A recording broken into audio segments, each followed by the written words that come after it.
Hello guys, welcome back to our mini vlog. So रात्रीचे 11 वाजले होते आणि आमचं सगळ्यांचं जेवण झालं होतं. पण तरी आम्हाला तिघांना खूप जास्त भूक लागली होती. सो मी विचार केला की मॅगी बनवते. सो मॅगी बॉईल करत ठेवली. त्यानंतर गार्लिकला मी छोटे छोटे पीसेसमध्ये कापून घेतलं. मग कोरिएंडरसुद्धा कापलं. मग त्या वाटीमध्ये तुम्हाला जे मसाला दिसतो आहे त्याच्यामध्ये मी रेड चिली पावडर, पास्ता मसाला, मॅगी मसाला आणि थोडीशी शुगरसुद्धा मी त्याच्यामध्ये ॲड करते.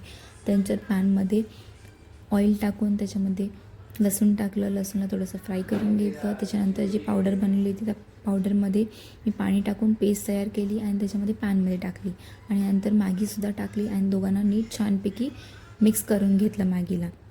मॅगी आता रेडी झाली आहे आणि त्याच्यामध्ये वरतून थोडंसं कोरिएंडर ॲड केलं.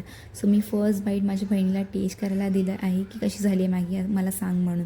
हे रिॲक्शन तुम्ही बघू शकतात. काही ना काही कमी झालंच पाहिजे. सो बोलते मसाला कमी आहे तरी. त्यानंतर मी तिला बोलली की आज तू हांतरून टाकायचं कारण मी मॅगी बनवली होती तुझ्यासाठी म्हणून. सो मी चुपाचुप्स खात होती. चुपाचुप्ससुद्धा ती खायला आली आणि तिचे रिॲक्शन्स, हरकती काही ना काही चालूच असतात.